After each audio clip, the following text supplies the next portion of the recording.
नमस्कार दोस्तों। तो कैसे हैं आप लोग? उम्मीद करते हैं अच्छे होंगे आप लोग। दोस्तों, आज से हम लोग जो है पर्यावरण एवं पारिस्थितिकी के विषय में पढ़ना शुरू करेंगे। और आज हम लोगों का एक बड़ा ही महत्वपूर्ण टॉपिक जो पर्यावरण का कह सकते हैं कि एक बहुत ही महत्वपूर्ण टॉपिक है। और यहाँ से प्रश्न लगभग सभी प्रतियोगी परीक्षाओं में निश्चित रूप से बनते हैं। इसके विषय में पढ़ेंगे। तो आज का हमारा जो टॉपिक होने वाला है पर्यावरणीय अवनयन एवं प्रदूषण। तो पर्यावरण जो है में प्रदूषण को पहले समझते हैं। पर्यावरण प्रदूषण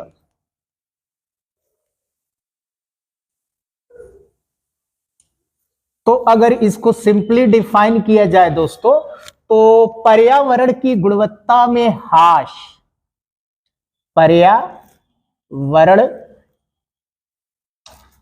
की गुणवत्ता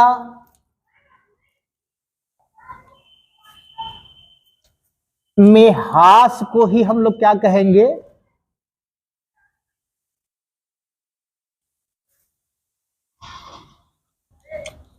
पर्यावरण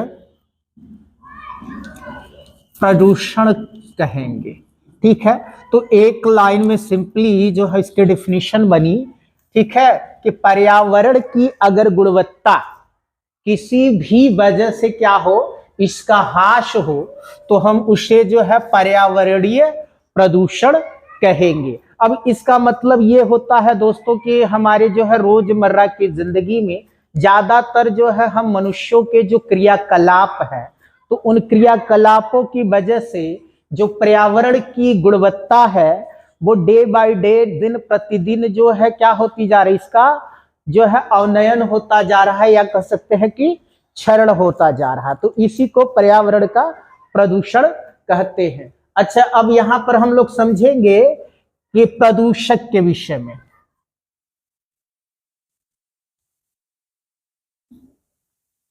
अच्छा, प्रदूषक क्या है? तो प्रदूषक वे पदार्थ जिसके कारण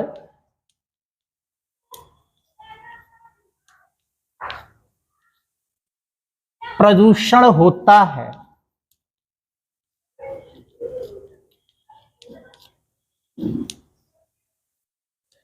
प्रदूषक कहलाते हैं।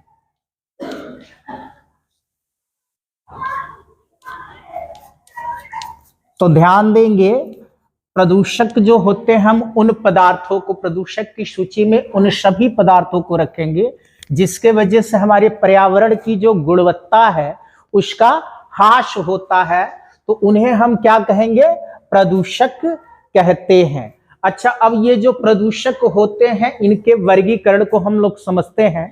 प्रदूषक का जो वर्गीकरण है, ये 4 प्रकार से इनको वर्गीकृत किया जाता है। तो ध्यान देंगे, 4 प्रकार से वर्गीकृत किया जाता है।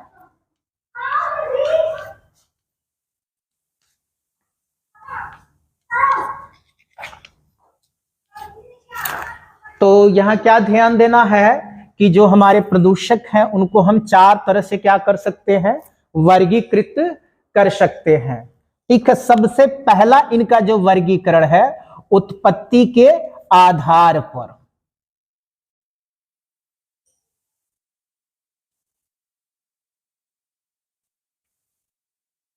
तो उत्पत्ति के आधार पर जो हमारे प्रदूषक हैं इनको 2 प्रकार से जो हम वर्गीकृत करेंगे। पहला जो है हमारा प्राकृतिक प्रदूषक। तो चले हम अब प्राकृतिक प्रदूषकों के विषय में चर्चा करेंगे। ठीक है, बात कर रहे थे, चर्चा कर रहे थे उत्पत्ति के आधार पर प्रदूषकों के प्रकार के विषय में। तो पहले हमारे जो है, ठीक है, प्रकार के प्रदूषक को क्या कहेंगे? प्राकृतिक प्रदूषक। अच्छा, प्राकृतिक प्रदूषक वो होते हैं, ठीक है, जो हमारे प्रकृति में घटने वाली कुछ भौगोलिक घटनाओं के कारण उत्पन्न होते हैं, जैसे ज्वालामुखी का विस्फोट। तो जब भी ज्वालामुखी का विस्फोट होता है तो उसके अंदर से जो मैग्मा निकलता है, तो उस मैग्मा के साथ जो है कई तरह की गैसें भी निकलती हैं। तो इसको हम जो है प्राकृतिक प्रदूषक के रूप में ले सकते हैं। दूसरा हमारा भूकंप। तो भूकंप को भी जो है हम प्राकृतिक प्रदूषक की श्रेणी में रखेंगे। फिर है जैविक पदार्थों के सड़ने से। तो जो जैविक पदार्थ होते हैं, या जो कह सकते हैं कि जो सजीव वस्तुएं होते हैं, तो उनके अपघटन के फल स्वरूप भी जो है हमारा क्या होता है, प्रदूषण फैलता है। फिर जो है वनाग्नि।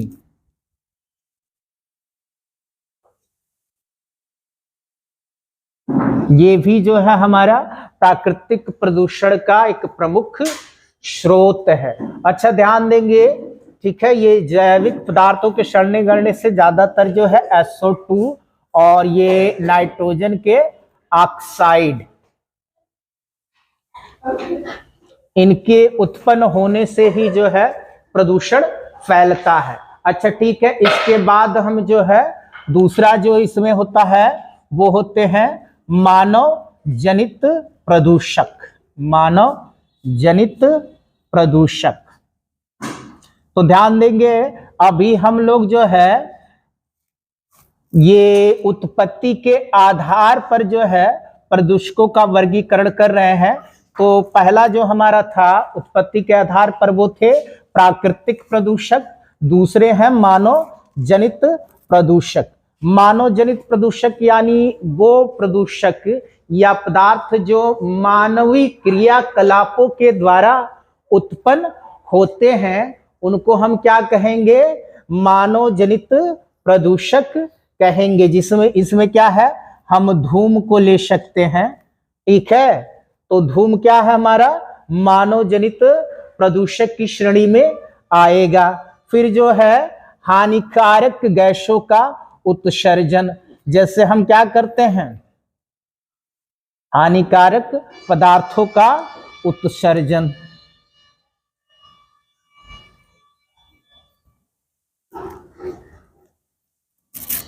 तो ये भी जो है मानव जनित प्रदूषक की श्रेणी में आएंगे, ठीक है। फिर हमारा जो है कणकीय पदार्थ। तो कणकीय पदार्थों को भी हम जो है मानव जनित प्रदूषक के रूप में रख सकते हैं। फिर गैसें। तो ये जो है कुछ प्रमुख जो है मानव जनित प्रदूषक हैं, ठीक है। अच्छा अब आगे बढ़ते हैं हम लोग। ये प्रकार से प्रदूषकों का वर्गीकरण है, ये हम स्वरूप के आधार पर जो है ये प्रदूषकों का वर्गीकरण करेंगे। तो स्वरूप के आधार पर प्रदूषकों का वर्गीकरण। तो स्वरूप के आधार पर भी प्रदूषकों को जो है दो प्रकार से वर्गीकृत किया जाता है। पहले हमारे कहलाते हैं प्राथमिक प्रदूषक। ध्यान देंगे, पहले प्रकार के प्रदूषक को क्या कहते हैं, प्राथमिक प्रदूषक कहते हैं। और इस यहां से जो तथ्य आपको मिलेंगे तो निश्चित रूप से आप लोग उन तथ्यों को नोट कर लीजिएगा, क्योंकि यहां से प्रश्न बन चुके हैं। तो प्राथमिक प्रदूषक यानी ऐसे प्रदूषक जो अपने मूल स्वरूप में ही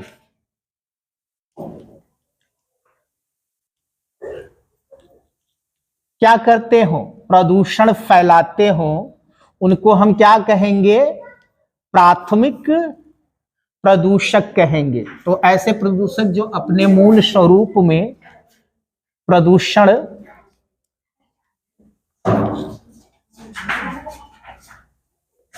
उत्पन्न करते हैं,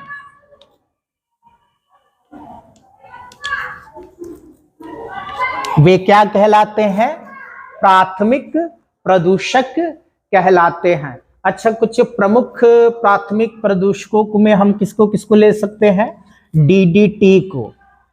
ठीक है, ये हमारा क्या है? एक प्राथमिक प्रदूषक है। फिर हम जो है H2SO4 को, यानी ये क्या है हमारा? नहीं, H2SO4 सॉरी नहीं, H2SO4 को हम नहीं ले सकते। हाँ, कार्बन डाई ऑक्साइड, फिर कार्बन मोनो ऑक्साइड NaH3 यानी अमोनिया को भी ले सकते हैं।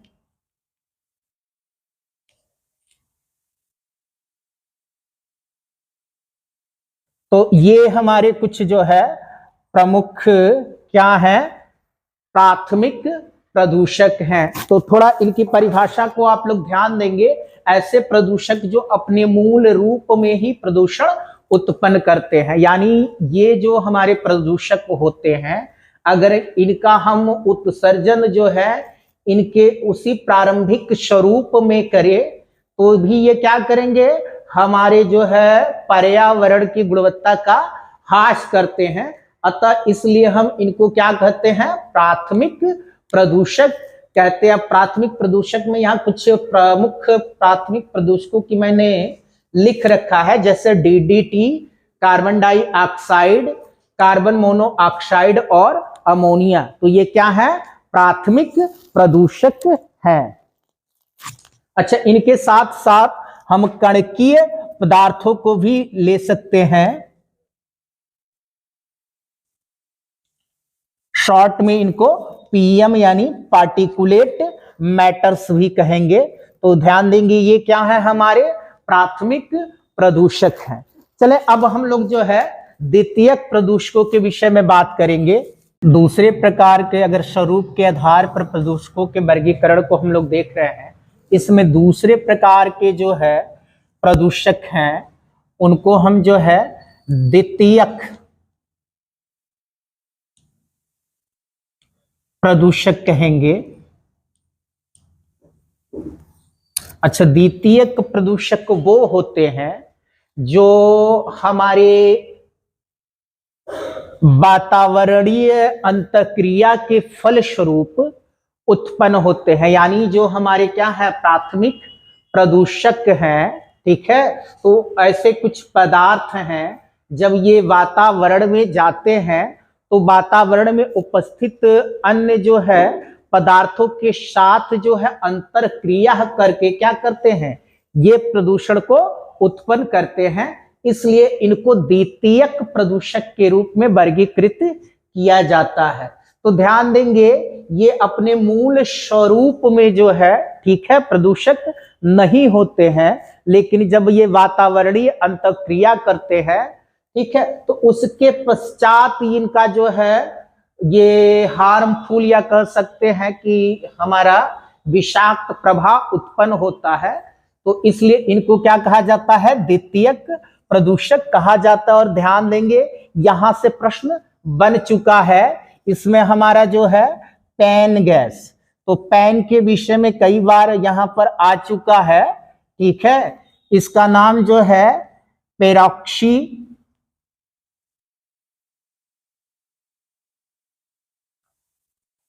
एसिटिल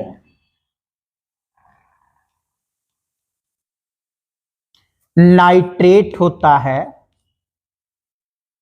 तो ध्यान देंगे, पेन जो है पेरोक्सी एसिटिल नाइट्रेट का शॉर्ट फॉर्म है और ये क्या होता है? एक द्वितीयक प्रदूषक है। फिर हमारी ओजोन गैस, ओजोन गैस का जो केमिकल फार्मूला होता है O3 होता है। इसका मतलब ये हुआ कि ऑक्सीजन के 3 परमाणु मिलकर के ओजोन का जो है एक अणु या मॉलिक्यूल्स बनाते हैं। और ओजोन का तो हमारे दैनिक जीवन में बड़ा ही उपयोग है, दैनिक जीवन में नहीं कर सकते हैं। ये है कि ओजोन जो गैस है ये हमारे वायुमंडल के समताप मंडल में पाई जाती है और वहां से जो पराबैंगनी किरणें हैं, अल्ट्रावायलेट रेज जिनको बोला जाता है, उनके हार्मफुल इफेक्ट से हमको बचाती है। तो हम लोग इसके विषय में पूरा डिटेल से पढ़ेंगे, क्योंकि यहां से काफी सारे प्रश्न बनते हैं, तो इसको हम लोग बाद में पढ़ेंगे, ठीक है। ओजोन, फिर हमारा जो है H2O2 हाइड्रोजन पर ऑक्साइड इसको बोलते हैं, तो ध्यान रखेंगे। फिर हम लोगों का जो है, ठीक है, सल्फ्यूरिक एसिड को भी लिया जा सकता है, और सल्फर ट्राई ऑक्साइड। तो ये हमारे क्या है, द्वितीयक प्रदूषक हैं, ठीक है। क्योंकि जब ये अपने मूल स्वरूप में प्रदूषण तो नहीं उत्पन्न करते, लेकिन अब जब ये वातावरणीय अंतःक्रिया करते हैं तो इनका प्रदूषित प्रभाव उत्पन्न होता है, इसलिए इनको द्वितीयक प्रदूषक के रूप में वर्गीकृत किया जाता है, ठीक है। चले आगे बढ़ते हैं। हमारा तीसरा जो है वर्गीकरण, तीसरा हमारा जो प्रदूषकों का वर्गीकरण है वो अवस्था के आधार पर है। तो आप लोगों ने, ठीक है, द्रव की अवस्थाओं के विषय में पढ़ा होगा। द्रव को जो है 3 प्रकार से विभाजित किया जाता है। तो पहला जो होता है हमारा ठोस अवस्था, या इनको ठोस कणकीय पदार्थ भी कहेंगे, ठीक है।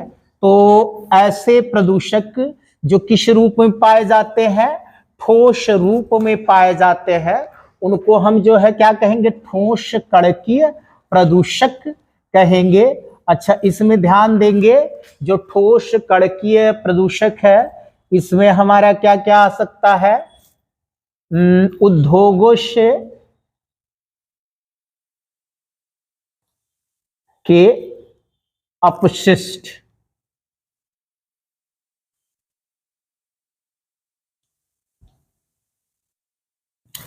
तो उद्योगों के अपशिष्ट में हमारा क्या क्या आएगा, एस्बेस्टॉस आ जाएगा, पारा आ जाएगा, ठीक है। तो ये जो है हमारे उद्योगों से उत्पन्न होने वाले जो है क्या है, ठोस कणकीय प्रदूषक हैं।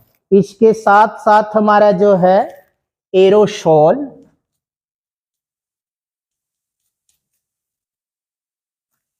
धूल कण, ये सब भी क्या है, हमारे ठोस कणकीय प्रदूषकों के रूप में गिने जा सकते हैं। अवस्था के आधार पर तरल, या इसको हम बी से रिप्रेजेंट करेंगे, तरल प्रदूषक, यानी ऐसे प्रदूषक जो किस रूप में पाए जाए, तरल रूप में पाए जाए, उनको हम क्या कहेंगे, तरल प्रदूषक कहेंगे, ठीक है। तो तरल प्रदूषक यानी जो लिक्विड फॉर्म में हमारे अवेलेबल होंगे उनको हम तरल प्रदूषक कहेंगे। अब इसमें हमारा क्या आएगा, यूरिया ले सकते हैं। यूरिया क्या है, एक तरल हमारा जो है, ठीक है, प्रदूषक के रूप में लिया जा सकता है। और फिर इसके साथ साथ वाहित मल, ये भी हमारा जो है तरल प्रदूषक के रूप में लिया जा सकता है। इसके साथ साथ अमोनिया,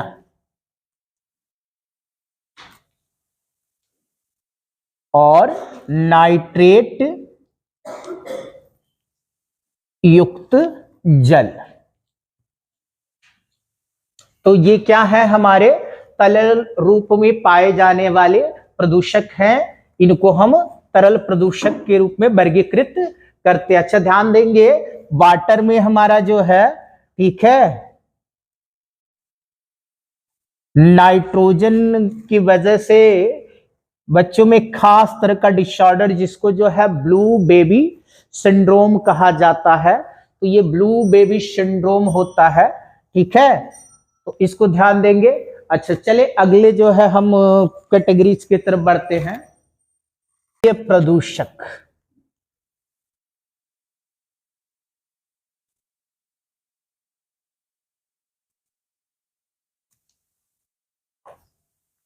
तो गैसीय प्रदूषक मतलब सिंपल सी बात है, हमारे वो प्रदूषक जो गैस रूप में हम पाए जाते हैं उनको हम क्या उपमा देंगे, गैसीय प्रदूषक कहेंगे। और गैसीय प्रदूषक में जैसे कार्बन मोनोऑक्साइड हो गई, कार्बन डाई ऑक्साइड हो गई, ठीक है, फिर हमारा जो है सल्फर डाई ऑक्साइड हो गया, नाइट्रोजन के जो है, ठीक है, ऑक्साइड जिनको NOx से रिप्रेजेंट करते हैं, ये सारे के सारे किसमें काउंट किए जाएंगे, गैसीय प्रदूषक के, ठीक है, रूप में इनको हम वर्गीकृत या कैटेगराइज कर सकते हैं। फिर हमारा जो अगला है निस्तारण के आधार पर, निस्तारण का मतलब अपघटन के आधार पर, ठीक है, जिसको इंग्लिश में हम लोग डिग्रेडेशन कहते हैं।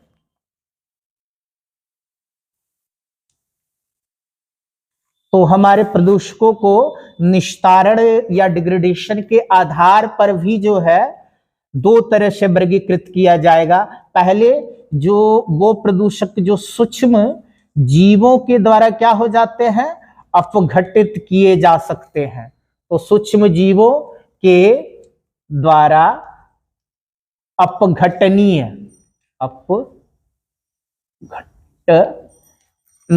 प्रदूषक।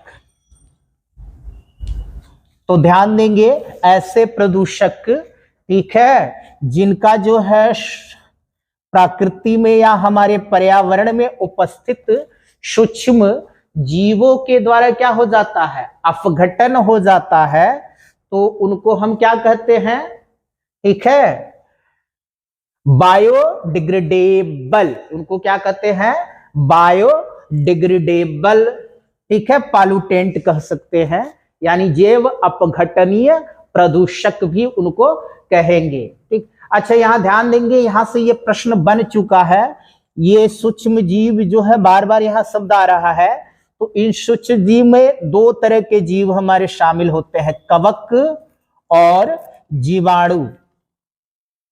और ये प्रश्न कई बार जो है पूछा जा चुका है, कई सारे जो है, ठीक है, प्रतियोगी परीक्षाओं में, इवन यूपी पीसीएस में भी और आईएएस में भी ये प्रश्न आ चुका है, ठीक है, कि हमारे जो डिकम्पोजर्स हैं उनके में कौन कौन से हैं, या जो हमारे अपघटन करता इनको कह सकते हैं, तो कवक और जीवाणु होते हैं। तो ऐसे प्रदूषक जिनका सूक्ष्म जीवों के द्वारा क्या किया जाएगा, अपघटन किया जाएगा, ठीक है, उनको हम क्या कहेंगे, जैव अपघटनीय प्रदूषक। और ध्यान देंगे कि अगर कम मात्रा में, अगर ये पदार्थ हमारे सीमित मात्रा में है, तब तो सूक्ष्म जीवों के द्वारा उनका जो है अपघटन किया जा सकता है, लेकिन अगर इनकी मात्रा अधिक हो तो इस अवस्था में उनका अपघटन जो है नहीं हो पाता है। ठीक है, तो इसको आप लोग नोट डाउन कर लीजिएगा क्योंकि ये प्रश्न बन चुका है। ठीक, और दूसरा जो होता है सूक्ष्म जीवों के द्वारा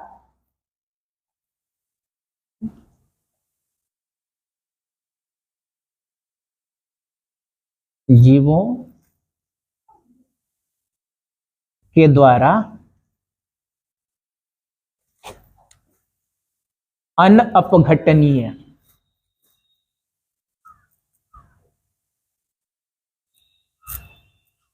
प्रदूषक,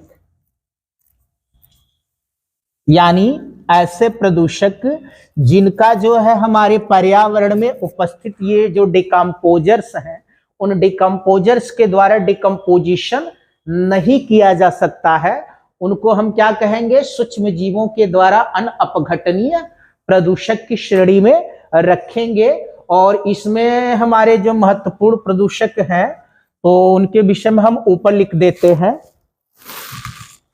ध्यान देंगे, यहां पर इसका उदाहरण छूट गया था, इसके उदाहरण होंगे हमारे जो है सूक्ष्म जीवों के द्वारा अपघटनीय प्रदूषकों में पहला हमारा वाहित जल या सीवेज भी इसको कहेंगे। ठीक है,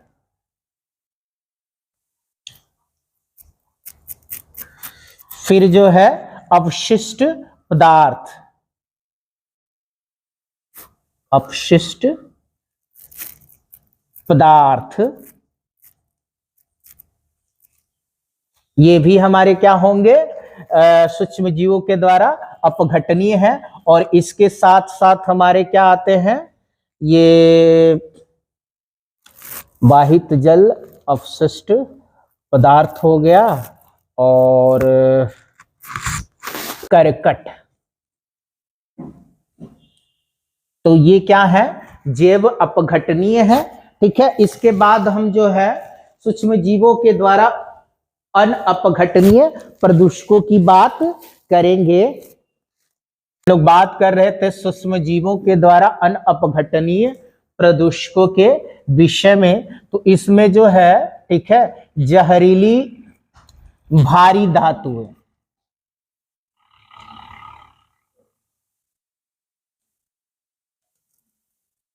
इसमें क्या आएगा हमारा, पारा, फिर शीशा,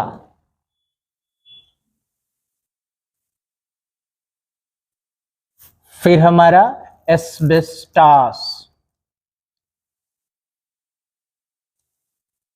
आर्सेनिक,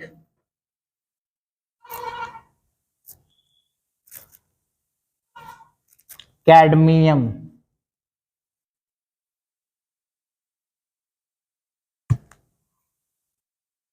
मैग्नीज इत्यादि आएंगे।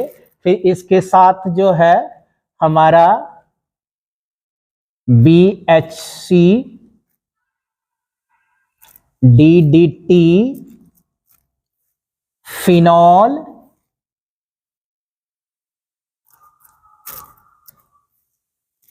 ये सारे के सारे हमारे क्या हैं, सूक्ष्म जीवों के द्वारा अनअपघटनीय जो है प्रदूषकों के उदाहरण हैं। तो आप लोग इन्हें अच्छी तरह से नोट कर लीजिएगा।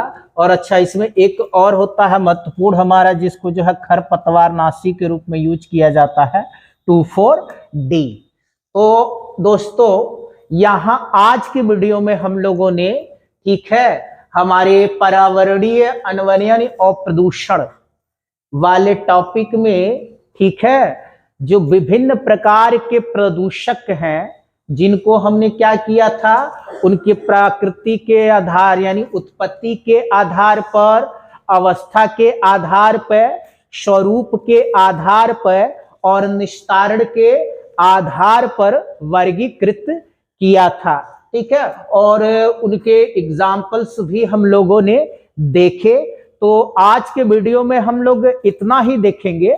अगले वीडियो में हम लोग जो है विभिन्न प्रकार के प्रदूषण, जैसे कि जल प्रदूषण, वायु प्रदूषण, ताप प्रदूषण, ध्वनि प्रदूषण, इनके विषय में विस्तार से चर्चा करेंगे। और हम लोग इनको छोटे छोटे वीडियो में क्या करेंगे, चर्चा करेंगे, ताकि जो कॉन्सेप्ट है और वहां से जितने भी बनने वाले महत्वपूर्ण प्रश्न हैं वो आसानी से समझ में आ जाए। ओके दोस्तों, अगर वीडियो पसंद आए तो लाइक्स एंड सब्सक्राइब्स करें। वीडियो देखने के लिए थैंक्स।